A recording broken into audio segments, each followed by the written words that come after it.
งานเดียวคนเขมรดับเป็น10เลยค่ะตอกย้ำความไม่ปลอดภัยของถนนกัมพูชาแต่ว่าชาวบ้านนะคะยังคงไม่รู้ร้อนรู้หนาวความย่ำแย่ในประเทศตัวเองอย่างมีหน้ามาถ่ายคอนเทนต์ถนนค่ะ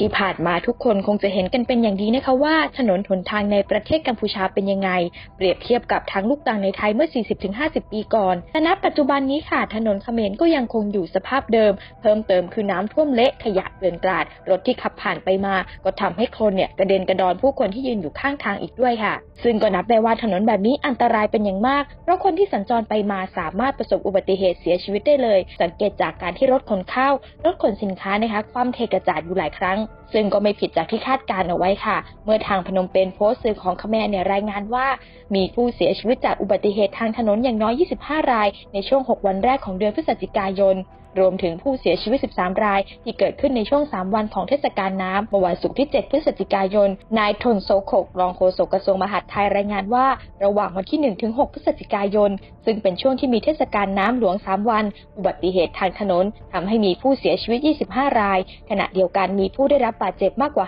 50 รายโดยบางรายอาการสาหัสโฆษกกล่าวถึงตัวเลขเหล่านี้ว่าเป็นสัญญาณที่น่ากังวลอย่างยิ่งสำหรับเดือนพฤศจิกายนอีกครั้งในช่วง 3 วันของเทศกาลน้ำตั้งแต่วันที่ 4 ถึง 6 พฤศจิกายนมีรายงานอุบัติเหตุทางถนนทั่วประเทศ 26 ครั้งส่งผลให้มีผู้เสียชีวิต 13 รายและผู้บาดเจ็บ 33 รายเขากล่าวเสริมว่าอุบัติเหตุร้ายแรงในช่วงเทศกาลน้ำปี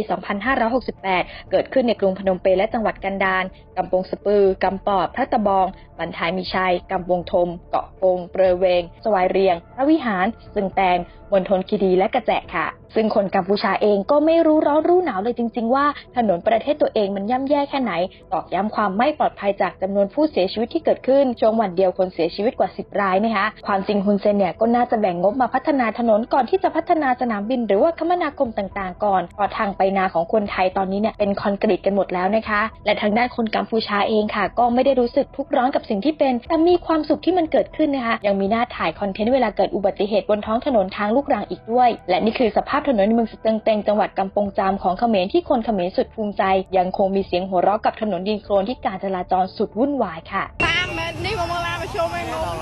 เมื่อตามมันเดินเนี่ยง่ายจะตื่นง่ายเหรอตามมันเดินมาพิจารณาพลังแกไรหรอมันเดิน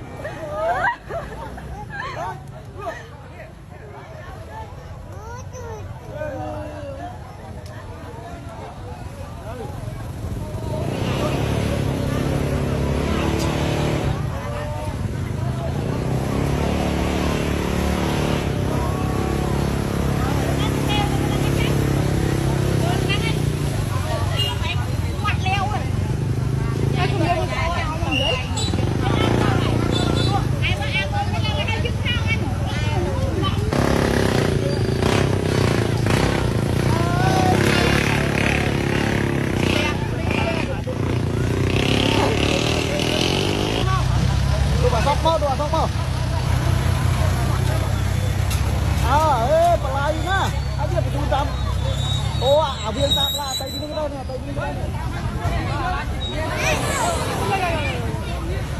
Hot tê. À lấy ở cái chú này được tạm. Ô, ôi mà.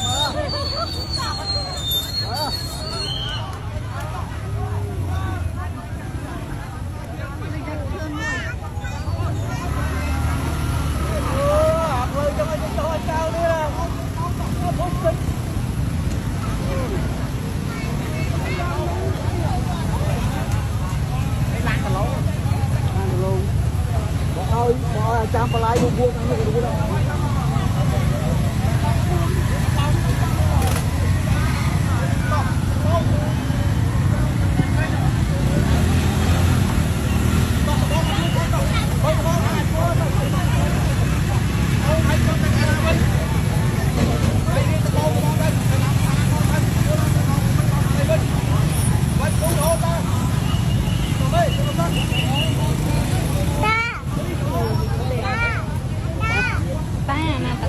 đâu.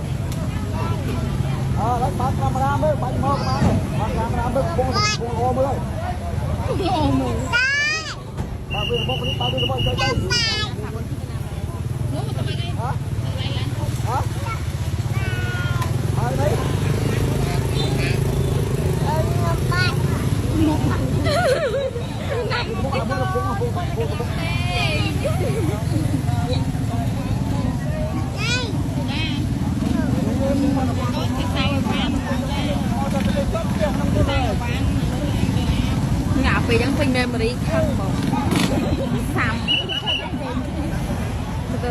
ล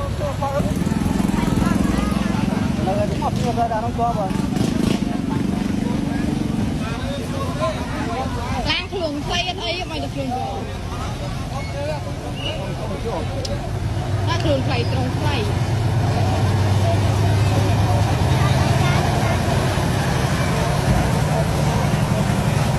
ยังไม่พูดมาตอนนี้ว่าเราต้องปองกอยานตะขายบันไดยังไงเป็นเงินจะมองตัวมองกอยานตะขายเลยถามบนเทนแต่ไลฟ์ตู้เลยไลฟ์โอ้เตะสี่ชั่วโมงเ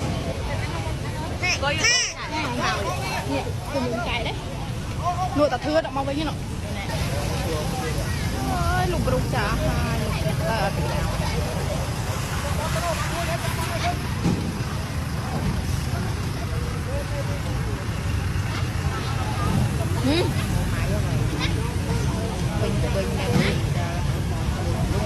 เสียงมาบงบงเสียงอันนั้นอันนั้นôi màu kia ôi trông cô anh qua đấy trời đi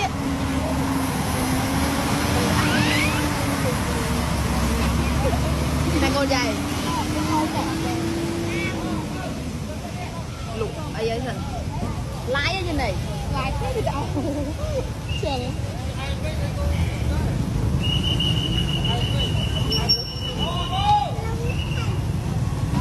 แต่ในขณะที่คนเขมรบางส่วนที่ตาสว่างแล้วนะคะก็มีความกังวลวิตกว่างบประมาณก่อสร้างถนนสะดุดรายงานระบุว่ารัฐบาลกัมพูชากำลังเผชิญปัญหางบประมาณไม่เพียงพอในการขยายและบำรุงโครงสร้างพื้นฐานหลังถูกจีนสหรัฐและประชาคมโลกกดดันให้เร่งปราบปรามแก๊งอาชญากรรมข้ามชาติที่ตั้งฐานปฏิบัติการภายในประเทศซึ่งที่ผ่านมากลุ่มเหล่านี้เป็นแหล่งรายได้สำคัญของเศรษฐกิจกัมพูชาการกวาดล้างจึงส่งผลให้รายรับของรัฐลดลงอย่างหนักสถานการณ์นี้สร้างความกังวลต่อสมเด็จฮุนเซนและประชาชนว่ารัฐบาลจะนำรายได้จากส่วนใดมาขับเคลื่อนโครงการพัฒนาและหล่อเลี้ยงเศรษฐกิจภายในประเทศต่อไปค่ะ